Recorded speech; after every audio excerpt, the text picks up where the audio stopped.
Now that I know that there is confusion, at least the potential for confusion, let me bring clarity, because that's what I'm here to do, right?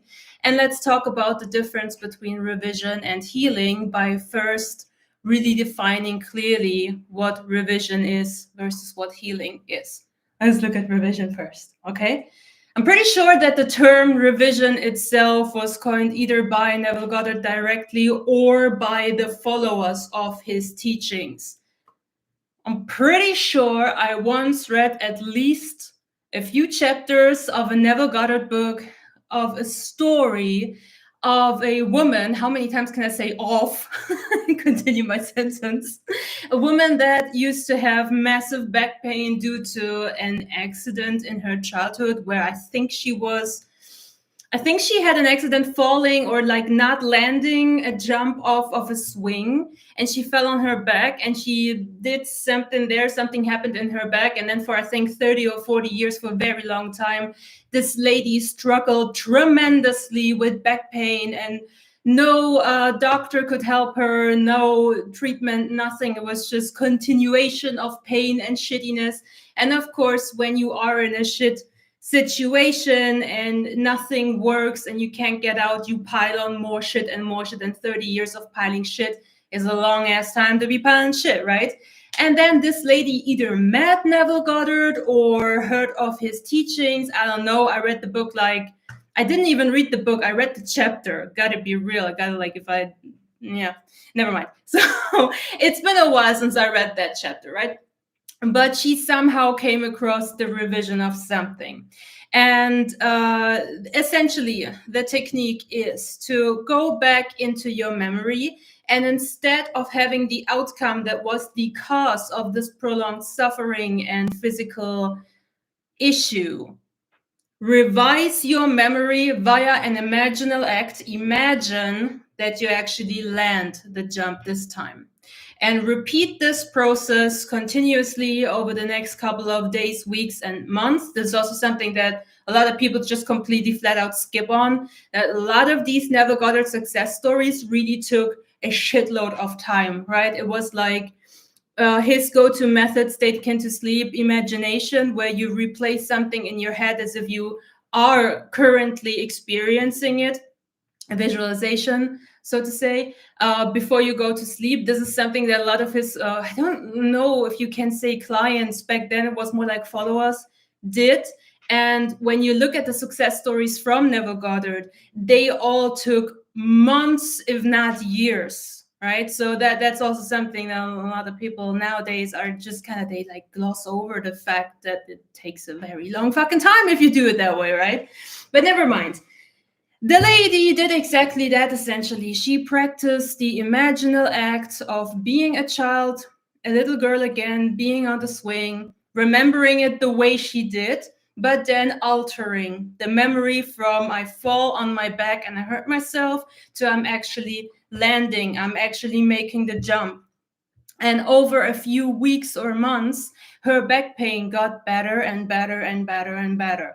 And people have a tendency to take this story of revision as the go-to thing and are now under the impression that they can revise fucking everything that happened in their entire existence.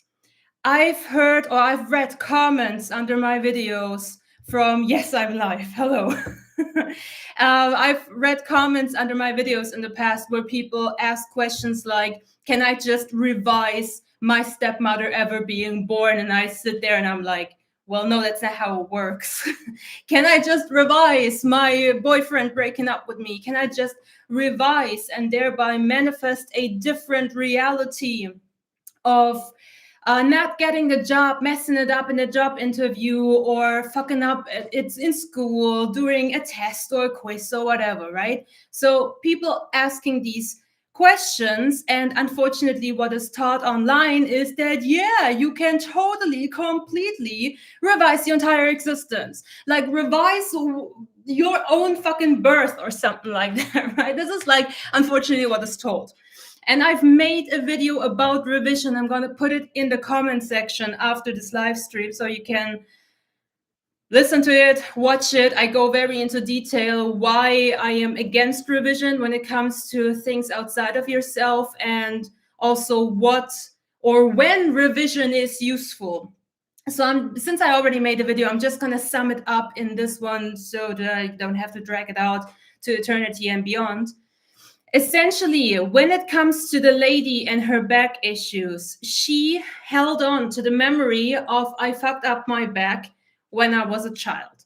And instead of processing what has happened and then seeing every new physical issue that came along her lifetime as something new, disconnected, she immediately associated every pain, every discomfort, every physical issue with the original wound, the original accident. So her mind chose to combine these things. This is why I said she layered on one layer of shit on top of another, on top of another, on top of another for a very long time. So for her entire life, she's been blaming, holding on to, using this accident as a child essentially for everything. And I'm pretty sure that there have been emotional reasons for that one too. Getting out of situations, right? Oh no, sorry, I hurt my back 30 years ago. I cannot. So we have a tendency as humans to use our drawbacks and our shortcomings and our issues sometimes as an excuse to defend ourselves or to just like get out of situation.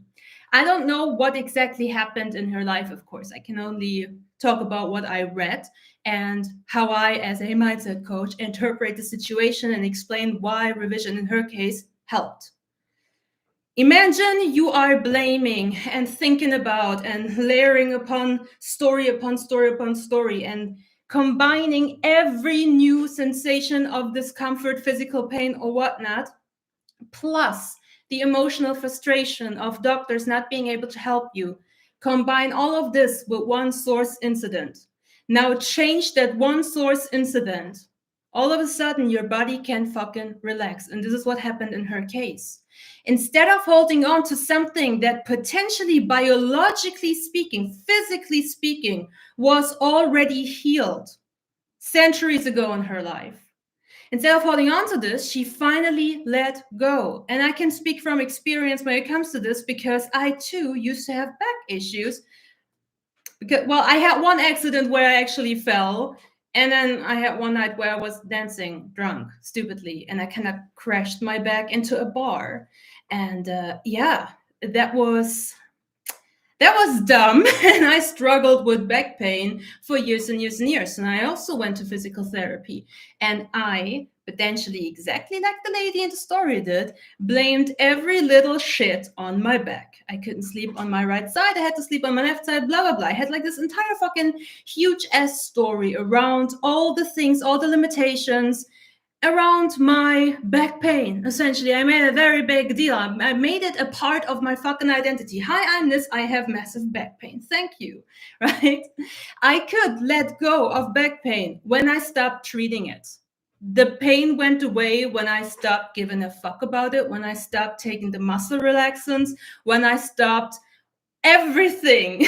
When I was just like, you know what, never mind, I don't give a shit about it anymore. I have accepted it. Like, I let go of this, like, fuck you.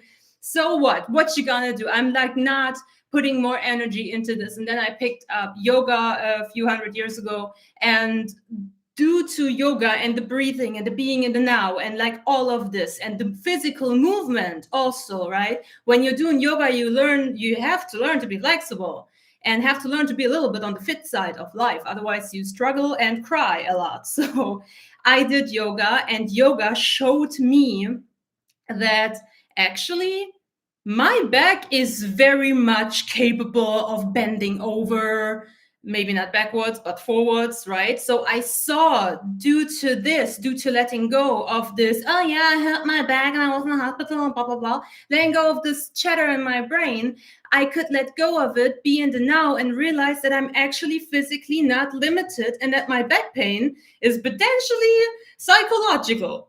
Well, fuck, right? And I think the same happened for this lady when she came across the process of revision, or the option of revising her initial accident. She just let go of it.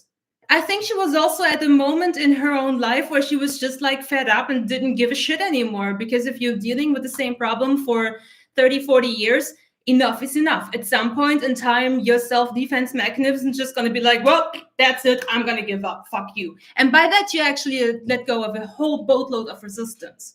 So now, why does revising actually work when it's about your body, about your health and stuff like that? It's because your body listens to your mind, and we have evidence for that. We have proof for that. It's called mass hysteria. Mass hysteria is when you have a group of people somewhere, like in the mall, in a school, or maybe the hospital. I personally experienced mass hysteria in London at the airport. That was an interesting thing. One person struggles, one person shows symptoms, gets sick, whatever. Somehow the people around the patient zero get wind of what the symptoms are, right? They're like, oh my God, they have a rash. Oh my God, I also have a rash.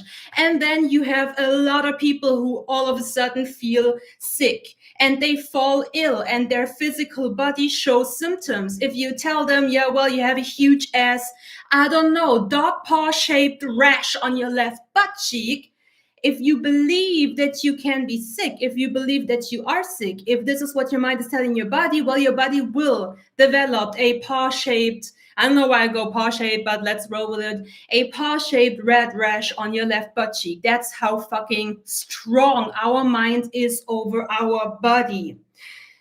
Understand that I'm saying our mind over our body, not somebody else, not objective reality outside of us. Okay, I'm going to get into this when it comes to the healing aspect and all of that. So, when we are revising incidences regarding our physical well-being, revision can help. Let go can help allow your process to actually, or your physical healing process to actually take place without adding new shit, adding new shit, adding new shit. However, when we are in a physical limitation due to an accident, there are not a lot of identity factors combined to this. When I fell from my bike, I was not embarrassed about this. Did I feel like an idiot? Yes, but it was not a part of my identity. I did not feel shame. I did not feel guilt. I did feel like I was an idiot for falling from my bike, but I did not feel anything that would alter my opinion about myself and my self-worth. Not at all. Same goes for when I drunk dance crashed into the bar. That was like, maybe you guys would be ashamed of that, but it's kind of like, it was kind of like normal for my personality type, right? We all made fun of that. I also remember once I fell down a huge flight of stairs in a big ass supermarket, landed on my ass, and the first thing I did was bow down. And then I stood up, was like, oh, my ass hurts. It's normal for me. It's not that big of a deal. It used to be normal. I don't want to affirm that it's still normal for me, but back in the days when I was a student, shit like that would happen all the damn time, right? So none of the things that happened to me, and also not what happened to this lady in Neville's story, were necessary or impacting in our opinion about ourselves. It is disregarding. It's like, so what? Accidents happen. It's not that big of a deal. It's no big whoop here, right? Yeah, I slipped, I fell, I was drunk, I danced. What's she gonna do about it? It's nothing that triggers abandonment, betrayal, rejection, neglect, none of these things. It's really very, when you look at it from an emotional perspective, what we connect in the aftermath, after some accident happens, right? What the lady connected to her story and what I connected to my back issue story was emotionally significantly deeper as the original incident. This is why revising this helps the brain to let go, to not hold on to this anymore, to maybe stop sitting in the posture of, oh, I have back pain, I can only bubble. I know I could only sleep on my right side for several years, until I fucking let go of it. And mind you, I never revised shit in my life. I attempted to do that a few years ago, but then I realized I now have two memories. Well, fuck, that's not very helpful, right? But before I let go of my back pain and the accidents that led to having that shit, thinking it's chronic, you know what I mean, everlasting, never fading pain, essentially. Up until I had that, I could only sleep on my right side. And then I fucking let go of all of this shit. And then lo and behold, I can sleep on my back. I can sleep on my front. I can sleep on my left side. It's all working out, right? But again, this is very shallow. It does not trigger core wounds. It does not trigger the question or the opinion I have about myself. And this is why in those cases, revising an incident that happened to you can help. Even if you just cut yourself in your finger while you're doing the, I don't know, you're preparing food, you cut yourself, and then you, instead of being like, oh my God, no, I cut myself, I will die, such a shit day. Instead of doing this, you just say like, oh shit, yeah, it's gonna be over soon, right? If you soothe yourself, immediately the pain maybe not goes away, but gets less severe. I recently burned myself pretty damn bad, like really deep, disgustingly. And for 10 seconds, it was like hell. It was so horrible and so painful. And I was like, oh my God, oh my God, oh my God. But I was just like, you know what? It's going to be over soon. Like, how deep can this burn go? It cannot burn my bones. Can it burn my bones? I don't know.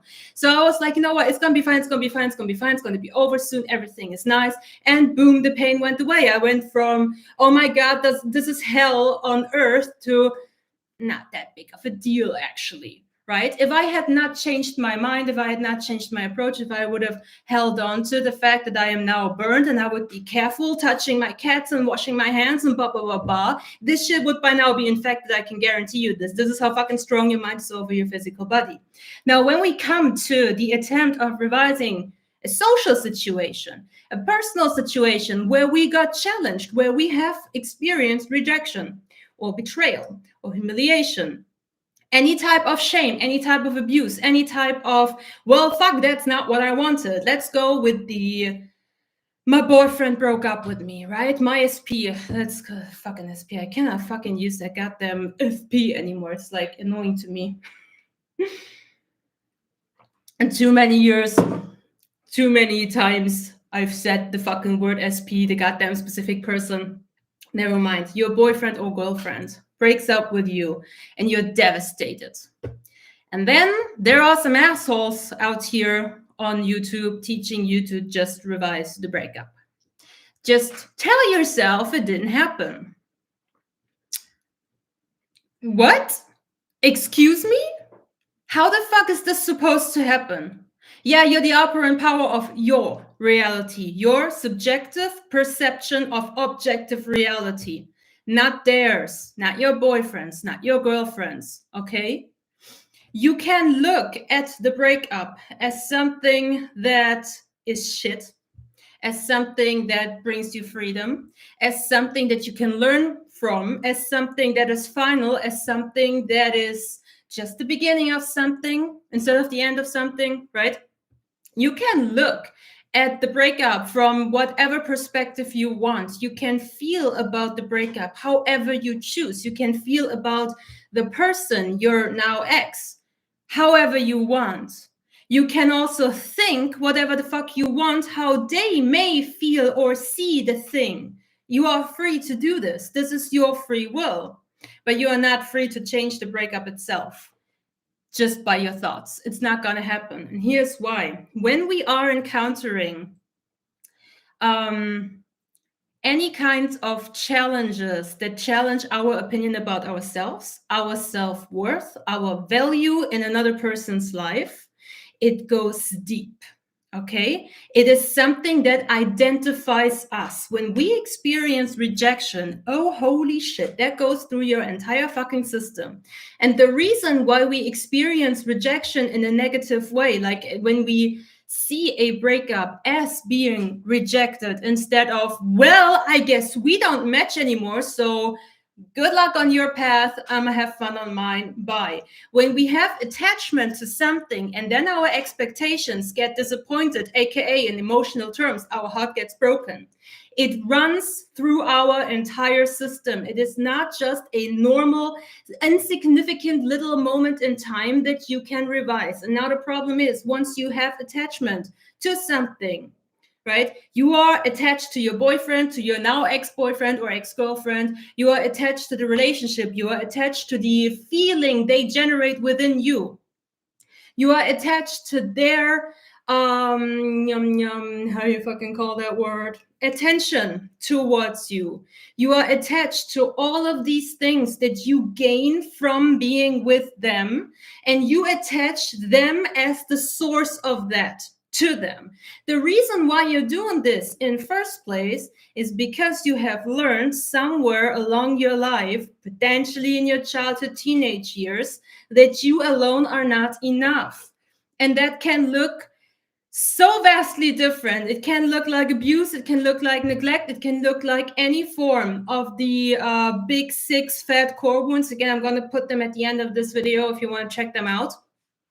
It can also be just a pattern that you have observed from your surroundings, something that you've learned from your mother, something that you've learned in school, something that you've learned from your social circles, right? It can be anything, but the core of everything is essentially I, as me, who I am, how I am not enough, and I depend on other people. My own opinion about myself is not enough. I can think that I deserve the best. I can think that I deserve to be treated well and nice, but I don't believe it because I've been taught that I am not, even though I am. It's really just a fucking belief. But hey, this is why we have wounds.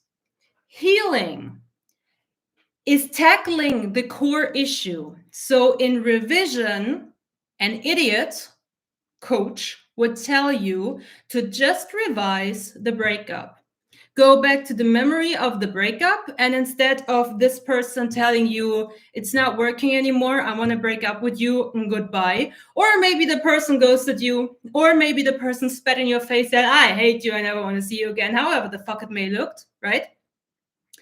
Instead of seeing that, train yourself to let them see or let them say, hear, see, feel it fucking real. I hate this sentence with all of my heart, with passion. Feel it fucking real. How about you feel yourself real for once? But okay, Linda. Feel it real that they are saying instead, I love you, you're the love of my life, I want to marry you. In short, revision equals bullshit yourself. What happens when we do this? Well, number one, we become delusional. Okay, that's the first thing. Number two, we develop multiple memories of the same incident. And in the end, we cannot really decide what the fuck is real and what not. So we also become a little bit cray-cray here. Because, well, the person is still away. We are obviously broken up because you cannot really change objective reality. You can influence it by your behavior, right? And your behavior gets influenced by your thoughts, but you cannot actually change it. You don't have the power. You cannot go there and be like, oh, you need a fucking sledgehammer to do that. Sledgehammer on your ex-boyfriend, sledgehammer them away. I don't fucking know. You're still gonna be broken up. You're still gonna be single, right? But you have created this bubble in your brain where they said that they love you instead. But no, in reality, what you're currently experiencing is them not being with you, them being gone, them maybe having somebody else, right? Or them just flat out blocking you so that you have no access whatsoever. And then you get hooked. And then you become obsessed, and it drives you fucking crazy because you keep telling yourself, no, the breakup didn't happen. They actually love me. But you're living the reality of, yeah, fuck it, it happened. And they don't give a shit about me, apparently. At least not in, for me, tangible, measurable ways. I cannot gauge right now whether or not they even think of me, right? So you're living split. You are not in alignment with yourself anymore. And then you become obsessed with a 3D. And then you need to see the evidence. And then you go to tarot card readings. You go to psychics. You go to one idiot dipshit video after another. It says, manifest your SP overnight. Manifest. And like, guys, I said this before. I see what you're watching. I'm sorry. I can see what you're watching. Okay, I can see it. I see the videos, like not every single one of you individually, but I see what the majority of y'all be watching. And it's right now, since the holidays. Before that, you guys were doing a lot better, but since the holidays, I know holidays, horrible timing, horrible. A lot of shit always hits the fan, so I get it. But since the holidays have passed, a lot of you are just constantly binge watching, force your 3D to change, make them do what you want, command your reality to bow down and kiss your ass, change overnight, change in 1 hour, all of these things. So you really become fucking obsessed, and then you crave for them to be obsessed with you while they're out there doing their thing. You know, they're like la-di-da. Maybe they are grieving. Maybe they need to get over it as well. Maybe they have their own shit going. Who got them knows what's up on their end. But you are becoming obsessed. You become obsessed, you look for evidence, you stalk them online, and you reinflict the same fucking shit that you tried so hardcore to revise. You reinflict it over and over and over again because you do not grant yourself the closure that you need, the acceptance for this happened. Doesn't mean that it has to stay like that. The future has infinite potential once we allow it to be open potential. But as long as we're fighting ourselves, future is very limited. And as long as you're being obsessed, as long as you are split, not in alignment with yourself, so is your future. Okay, that's like super fucking important. That is revision for you, right? Then some people say, okay, then maybe go and revise every little incident of that relationship, and you still don't get it because you're still revising something outside of you. You're still revising another person's behavior. What you need to revise is your own reaction and response to it. You are the one that needs to change, and fucking everybody and their asshole grandmas, every asshole and their grandma, how's the fucking saying, has been telling this from the get-go. Every big guru, every big coach, every big spiritual leader that we have ever seen has said the same fucking shit. You need to change. You need to be the one who does it. Not, I need to be the one to change their opinion about me. I don't have to change what they said to me. I do not have to change what they did to me. I have to change what I do with this. How many times have you accidentally hurt somebody? How many times have you said something, you have one fucking intention behind that, but your intention gets lost in translation. And maybe the person that you're talking to had a shitty day. And all of a sudden, they take whatever you just said as an insult or as something bad. And all of a sudden, they respond weird, and now they hate you, and they're like, how did you do that? Blah, blah, blah. You're like, whoa, whoa, whoa, whoa. I didn't mean that. It was not, no, that's, oh my God, you completely misunderstood me here. How many times has this happened to you? And in the first few minutes, you are sorry and you are apologetic and you're trying to rectify it and you're trying to explain to the person, listen, my intention was not to hurt you, okay? I just said it in a way, and I get it, maybe you misunderstood me. Oh, nice. I was waiting for my verbal diarrhea. Here it is. So maybe you misunderstood me and I'm sorry about this. But if the person keeps blaming you for making them feel bad for what you just said, even though you didn't mean it the way they perceived it, right? All of a sudden, you're not feeling sorry for them anymore. All of a sudden, you're like, stop being a whiny ass pussy bitch. What is wrong with you? I've told you this is not my intention, right? Your compassion for the person dies down very fast, very rapidly. And it's exactly the same way around. It's the exact same shit. The person that has mistook anything that you said to them as an insult, and even after you said, yo, that's not how I meant it to say, right? That's not what I wanted you to gain from this conversation or from what I just said. If they still cling on to it well, you did this to insult me, if they do not change their mind, if they play the victim and continue playing the victim, they will gain more reason to feel like shit. And eventually you will just drop them, be like, well, if you continue blaming me instead of adjusting your own fucking approach, I'ma be out. And this is exactly what happens with you guys. When you're trying to manifest your fucking SP back in 10 goddamn seconds instead of minding your own damn business and asking yourself, why did this happen in first place? Let's talk about why this happened in first place. Now, healing comes in. I said it before. Somewhere in your life, you got fucked. You got screwed over. Most likely as a primary core wound, at least one. I'm sure that every single human on this planet got fucked at least once. They have at least one goddamn core wound, even if it's the source of it sounds maybe like nothing, like I got bullied at school. Yeah, big whoop. Yeah, big whoop. Okay, humiliation and betrayal is a big thing. Or if it's something like, well, I had all 6 of them all together from different sources and different directions. But I am convinced that we all got fucked at some point in time. And then we did not learn how to deal with this. We did not learn how to be ourselves. We did not learn that we are fucking enough. And we also did not learn that our inherent worth is not always being recognized by the people that we want to recognize it. It's just how it is, right? If you are an artsy schmartsy kind of person, you're born in a family that is very into academia and very into education and high achievements, but you're here, I don't know, dancing ballet and drawing with watercolors, then your personal individual value and worth is not necessarily being recognized by your family, because they have different needs.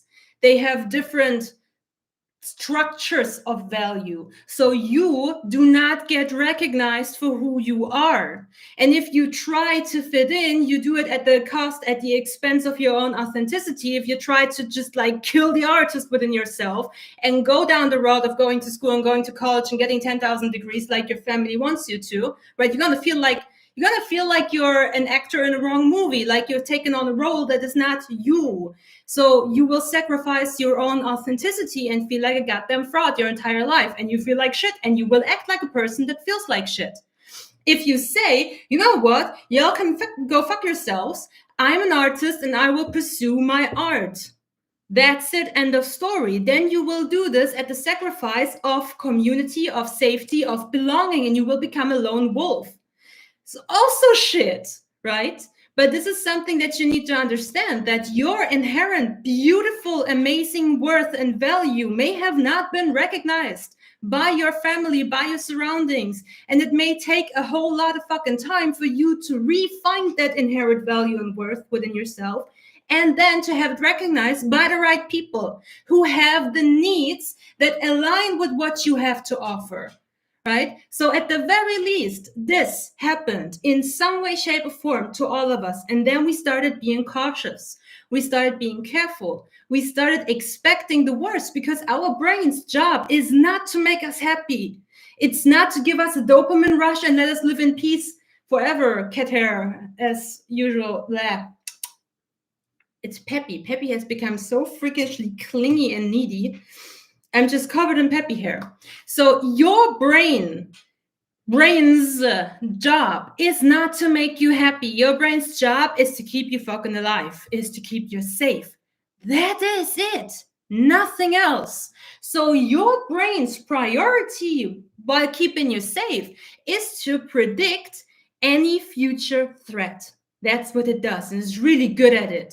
And when you have experienced being yourself for 5 seconds and getting slapped in the face for it, your brain will make it very hard for you to be yourself again, because it knows, oh, holy shit, motherfucker, last time I was myself for 5 minutes, daddy slapped me. That was not nice. There is no worth there. There is no gain in this. It's nothing good for you. So your brain is like, nope, we shall not be ourselves. Number one thing that we learn, unfortunately, and no asshole at school or nowhere is teaching us any other way. And then we are thrown into this fucked up adult life where we don't know shit about shit. And unfortunately, we fall in love. Well, fuck, what now? Who the fuck am I supposed to be? This is this person that I find absolutely amazing. Oh my God, I've never seen a person like this. Oh my God, best, most amazing, most beautiful, most attractive. Holy Jesus fucking Christ, we put that goddamn SP so high up the pedestal, it makes them uncomfortable. Okay, we put them so fucking high up there that they're like, I do not belong here. I don't know what I'm doing here. Why are you doing this to me? Because they are exactly as goddamn insecure as you are. But then how the fuck are you gonna approach them? I don't know how to fucking be myself. So you kind of like wobble and you're trying out something here and something there. And maybe you come across, please God, no, a dating coach or some pickup artistry like magic. Like I read his books when I was younger. It was hilarious. It's like, I cannot recommend. It's fun, but I cannot recommend. Right. And then if you are a dude, you think, oh, I need to be a man. I need to be masculine. I need to, And when you're a girl, you need to be like, oh, I need to run away. I need to make it extra hot because the James Bond movies with Pierce Brosnan taught me that. Like, fuck that shit. We all don't know what we're actually doing. And we all don't know what we need to be doing because nobody taught us that. So we kind of like stumble into this weird ass, and now my eyes are acting up again. Oh my God. Scusa. I am not emotional. I have an allergy to my cats. Like, fuck that shit. And that allergy caused inflammation in my tear duct, so it makes them like a little bit too tight. So not all of my tears essentially can drain properly. So every now and then I shed a solitary tear, but it's not solitary, solitary. It's singular. Solitaire, yeah, it's with a T. So yeah, that's it. I'm on medication for that, but it might take a while. I will cry a little bit longer. Where was I?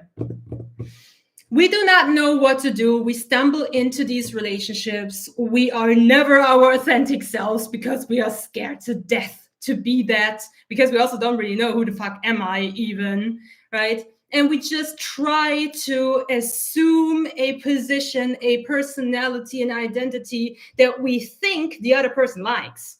That's it. That's all that's happening. And because it's not fucking sustainable for us, it will break down eventually. Also, when we believe that we are not whole, when we honestly, truly not understand that it's the love that I feel, it might look like it's because you have a cute butt, but it's actually my own love. It is my heart that has generated that love bubble within me. I feel this, and I feel this whether I keep it to myself or whether I shove it in your ass. Regardless, it's my love, right? But because we feel unwhole and because we feel we are already attached to the other person, we want reciprocation. We yearn for it. We fucking need it. Because if that person that I like so fucking much gives me love, likes me, approves of me, then maybe this is the proof that there's actually nothing wrong with me. And maybe I'm going to choose somebody that is pattern-wise like my mother or like my dad, so that if I can succeed in this relationship, the little child me can make up for the fucked up relationship she or he had with their parents. This is the whole enchilada, and then it falls apart. No amount of revision can ever change this. Those are facts. Biological, psychological, fucking facts. This is how we work, how we function. If you do not fucking believe me, Google it. Go to the Library of Medicine. I like being there. Just like Google it, like Library of Medicine, and you have fucking everything that you need there. Literally, you can educate the living hell out of yourself. You don't even need to listen to me for that crap, right? When we're healing, we experience the breakup and we suffer. And we ask ourselves, why? How did this even, what the fuck? What happened here? And then we identify the wound. This is why I have an entire fucking playlist with 6 differents, where I describe how they manifest in both extremes and also where they potentially come from. So for you, it's going to be easier once you watched all of these examples, all of these videos. It's going to be a hell lot easier for you to pinpoint what wound you have, and it's going to be easier for you to then realize who was the one who inflicted this upon you. And you get there by going back in memory lane. Okay, this is not the first time that somebody broke up with me. Okay, this is not the first time. Let's get a little bit specific. I'm going to give you like one really specific fucking example. Bro didn't only break up with me, bro cheated on me and then broke up with me. Okay, when did this happen before? Why was I? Because I can guarantee you one thing. If somebody cheats on you, a significant amount of time prior to that incident happening, you were already afraid of it. You already had thoughts around the topic.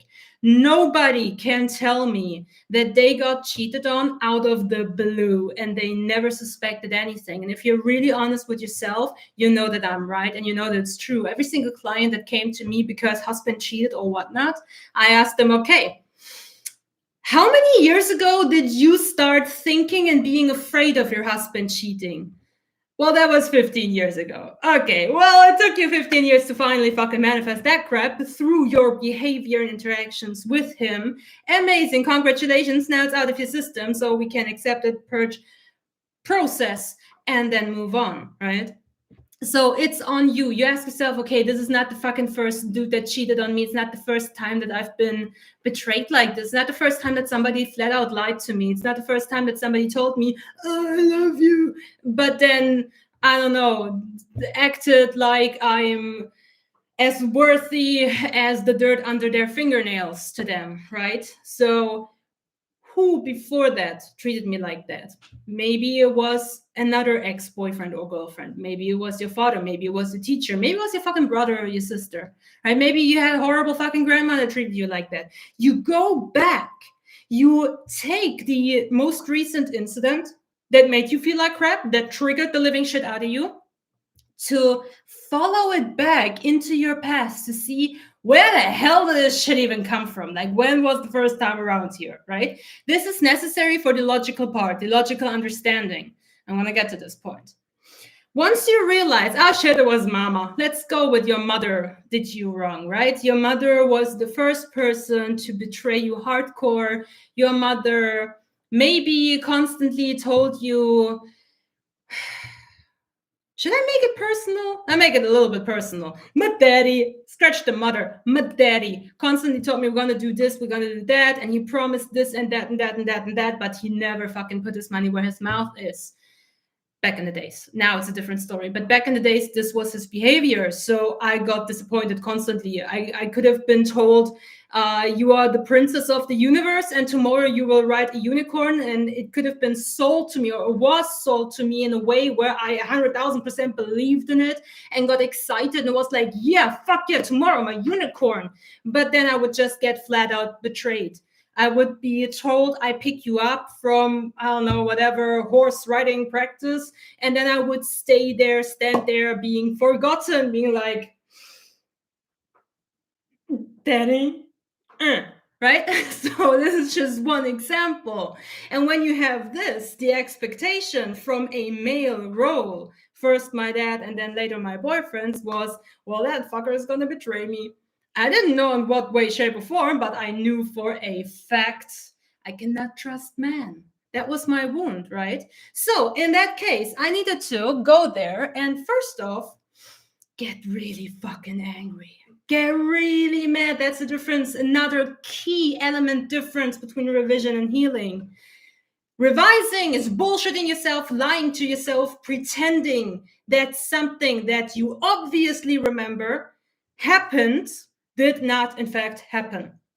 It's completely depriving you of validating your feelings. Healing is the complete fucking opposite of that. Healing, you remember whatever the fuck you remember, right? And usually our memories as children are very emotional, very abstract, not very clear, but very, very triggering. So you go back to that particular memory, the furthest you can remember of daddy leaving you, mommy betraying you, grandma beating the living shit out of you, or your brother harassing the living shit out of you, whatever the fuck it may be for you. And you get mad and you get angry and you pity yourself and you let all of this shit finally out. Because I guarantee you, even if you cried as a child when it originally happened, you did not process your emotions properly. If you did, it would have never become a wound in first place. So for now, you just let the inner child run fucking wild. And it doesn't matter if you need to ugly cry or if you need to blame somebody, call somebody out, fucking kick a wall, kick a tree. Whatever the fuck you need to be doing, you let it out. You let the trigger run its fucking course. There is kind of like a curve when we're triggered. It goes up very fast, very like, we're up here. And then usually we're up here for a little while, and very shortly afterwards, it goes up. It's like a male orgasm. It shoots straight and then they fall asleep. It's kind of like that. This is how a trigger gets played out, an emotional trigger. So the normal way a trigger, when we let it run loose without acting, that's important. So you do this when you're alone with yourself, right? You don't actually yell at your, I mean, you can, but then you gotta, afterwards, you gotta deal with the fucking guilt and whatnot. Don't go there. Do it when you're alone. You, in your mind, you yell at the ghost version of whoever did that to you. You cry, you blame them, you call them names, whatever the fuck is necessary. The ghost version, the pillow version, the tree version of them, right? So just so that you do not have to feel ashamed afterwards or have any regret down the line, even though it's not necessary. I just want to like, let's keep the healing of one part without adding another shit, right? So let all of this crap out, and it really, you're gonna feel a little bit exhausted, and you're gonna feel very much like satisfied very early on. You're not going to cry or bitch or complain or yell or whatnot for a very long time, because it's not necessary. Once the juices are flowing, all of this stuff runs through your brain, and once it's out, it's out. And if you have the right attitude of, oh my fuck yeah, thank God it's out of my system, that felt so good, right? If you have that attitude, you are satisfied on an emotional level. The problem is when you start spiraling by doing this, when you cry and you cry more, and then you start layering those slices of shit on top of another, and then you feel bad for feeling bad. Now I cried again about the same shit that happened 20 years ago. Oh, don't do this. Yes, I cried again about the same shit that happened 20 years ago. Fucking finally. Thank God, I feel so much better now. Your attitude needs to really be on point when you go through this, right? You can already see, like, healing has nothing to do with fucking revision. I don't even understand how that subscriber got it mixed up so bad. I guess they've been watching shitty channels. Nah, it happens. Never mind. So anyways, once you are emotionally satisfied, in terms of you do not feel the emotional trigger anymore, step 2 of healing is you got to logically understand what up. Why did this happen?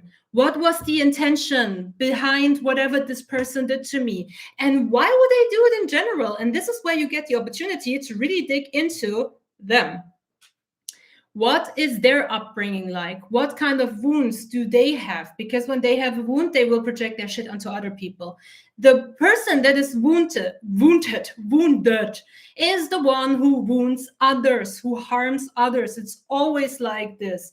How's that saying? Hurt people hurt people. It's always like this. It's not because they are mean bitches or assholes, because they literally don't know fucking better, because they are like stunted emotionally. They are wounded. They are hurt. They don't know what to fucking do. No matter how old they are, no matter what position they are, none of it. Really, they are just like, I like seeing people that I fucking hate sometimes, that do shit or did shit to me in the past. I like seeing them as a little child.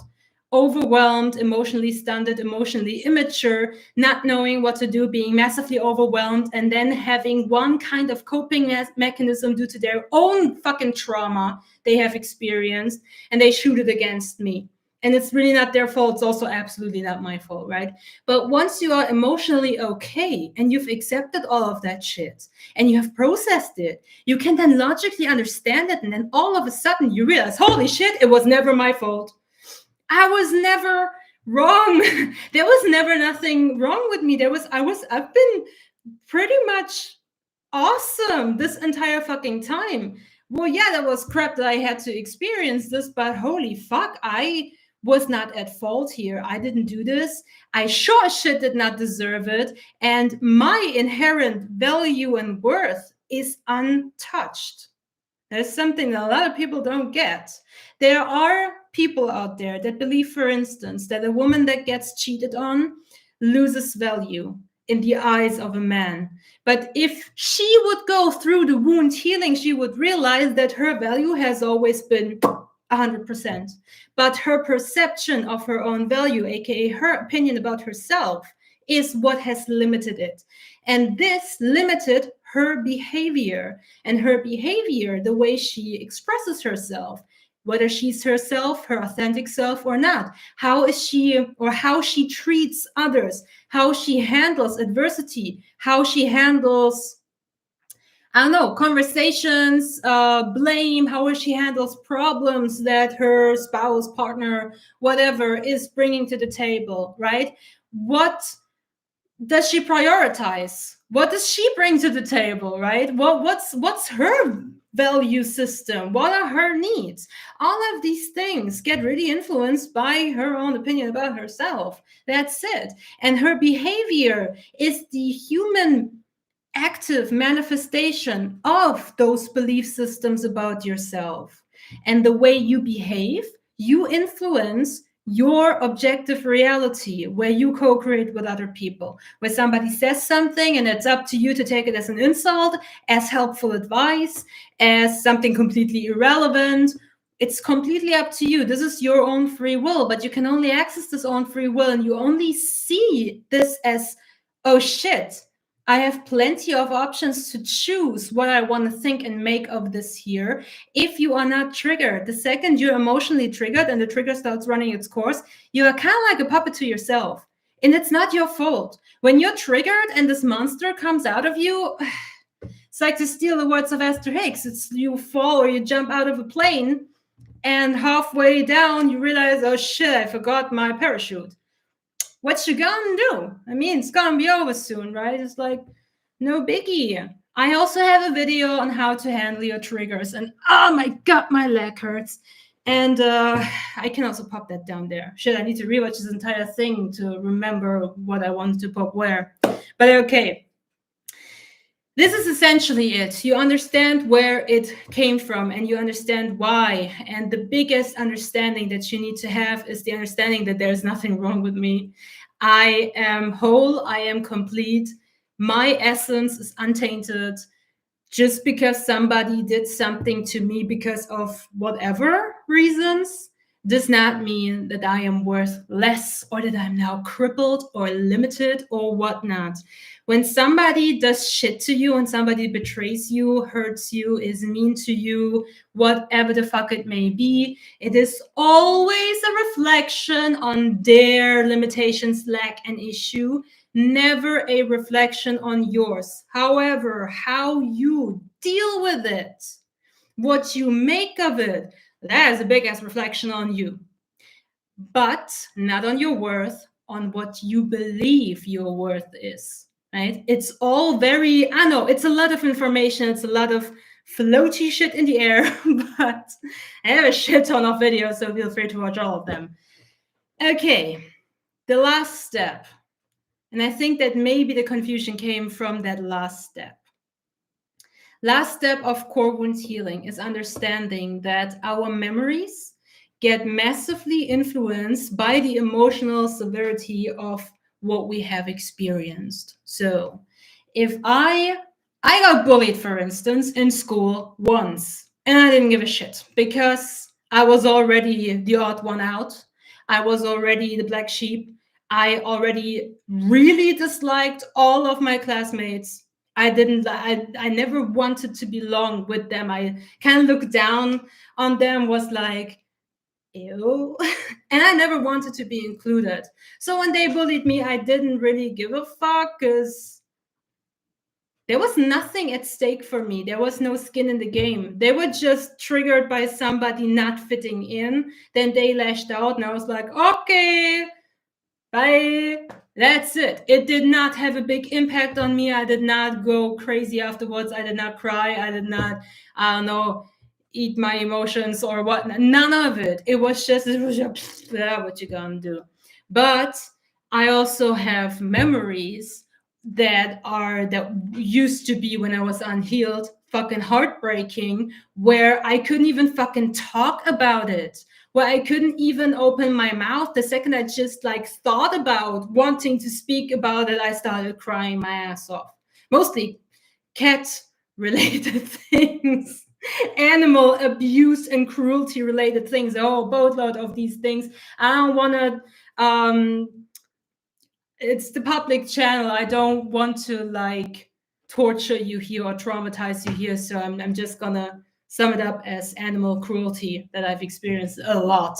So, and sum it up as this. And those were things that, again, just thinking of it, just like contemplating the need to talk about these things with somebody else, I just started crying. I couldn't even express myself. It was just so fucking impactful, right?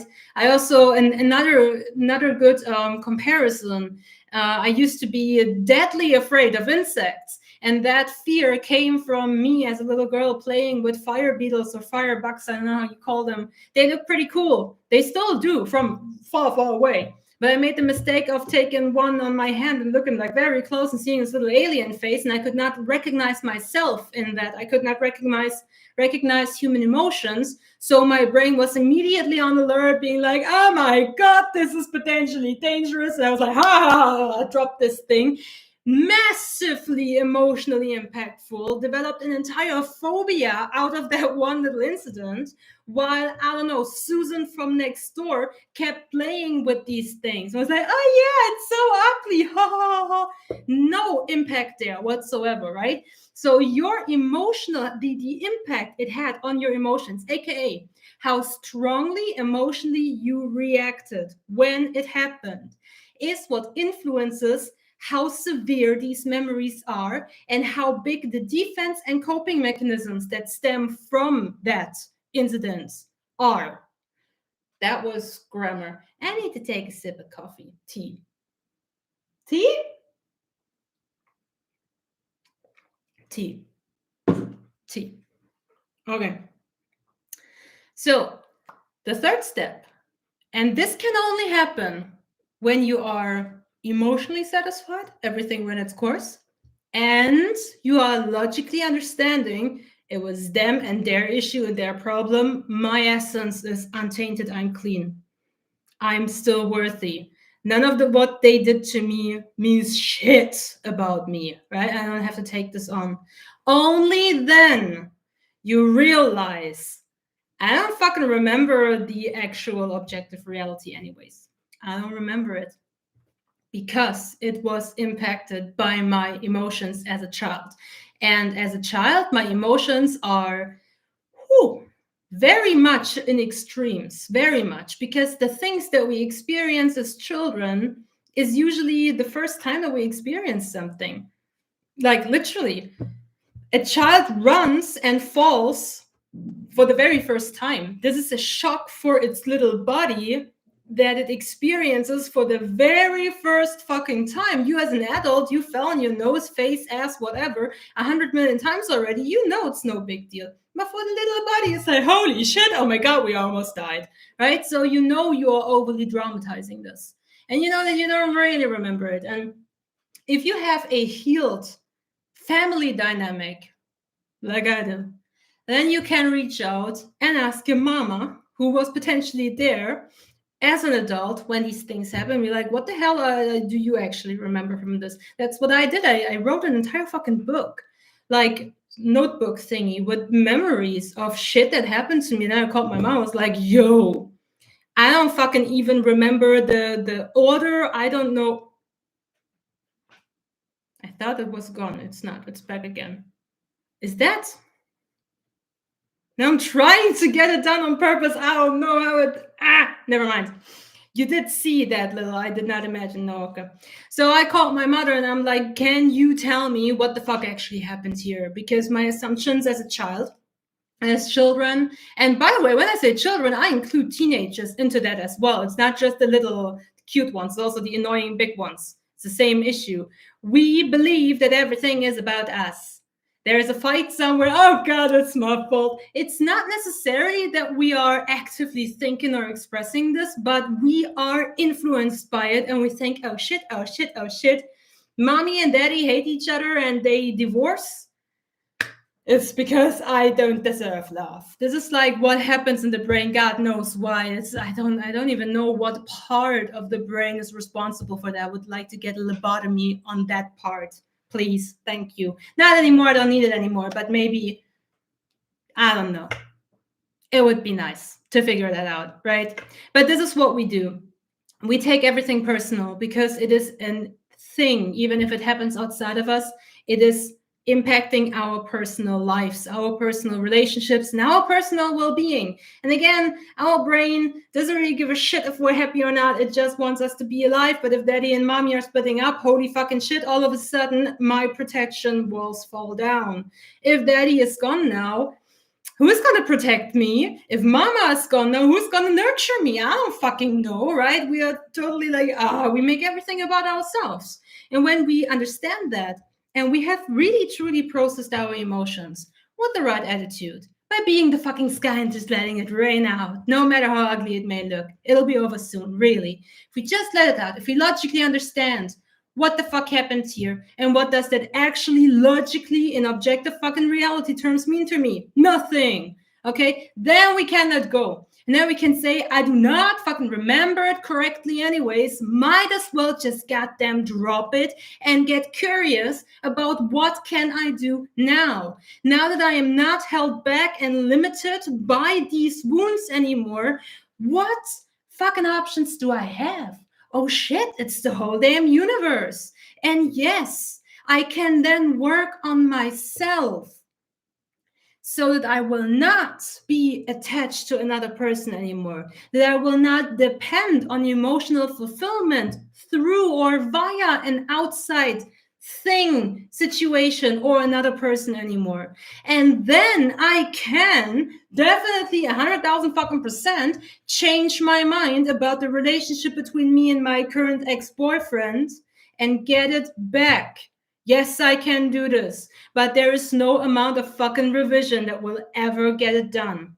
Okay? This is the goddamn difference. Revision is essentially trying to pretend that something that you vividly remember never happened in first place. Lobotomy, partial amnesia, severe brain damage, maybe you're gonna be successful with that. While healing is trying to process and make sense of something that has happened for the purpose of accepting, detaching, and moving on. Two vastly different things.